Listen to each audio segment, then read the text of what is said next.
Hello everyone, నేను ఈ వీడియోలో ఉల్లి కారం దోశ చూపిస్తున్నానండి. దీనికి కావాల్సిన పదార్థాలు: మీడియం సైజ్ ఉల్లిపాయ కట్ చేసుకున్నాను పెద్ద ముక్కలుగా, ఒక 6-7 ఎండుమిర్చి తీసుకున్నాను, 10 వెల్లుల్లి రేఖలు, కొంచెం చింతపండు, రుచికి సరిపడా సాల్ట్ వేస్తున్నాను.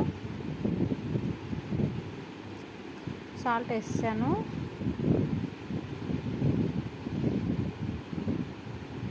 సాల్ట్ వేసిన తర్వాత గ్రైండ్ చేసుకున్నానండి, మెత్తటి పేస్ట్ లాగా పేస్ట్ చేసి పక్కన పెట్టుకున్నాను. స్టవ్ వెలిగించి పెనం పెట్టాను. పెనం వేడైన తర్వాత దోశ వేసుకుంటున్నాను. పలచటి దోశ వేసుకుందాం.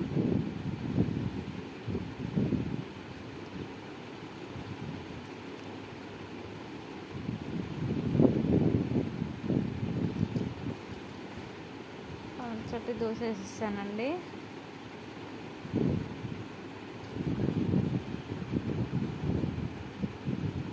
కొంచెం ఆయిల్ వేసుకుంటున్నాను.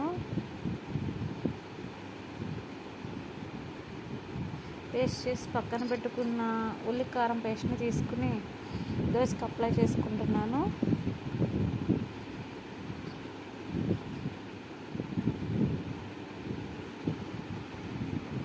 దోశంతా అప్లై చేసేసానండి.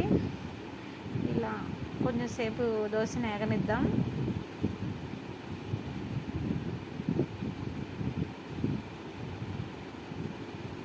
పూర్తిగా అప్లై చేసుకుంటున్నాను. దోశ ఎగిపోయిందండి. దోశ తీసేస్తున్నాను. ఉల్లి కారం దోశ రెడీ అండి.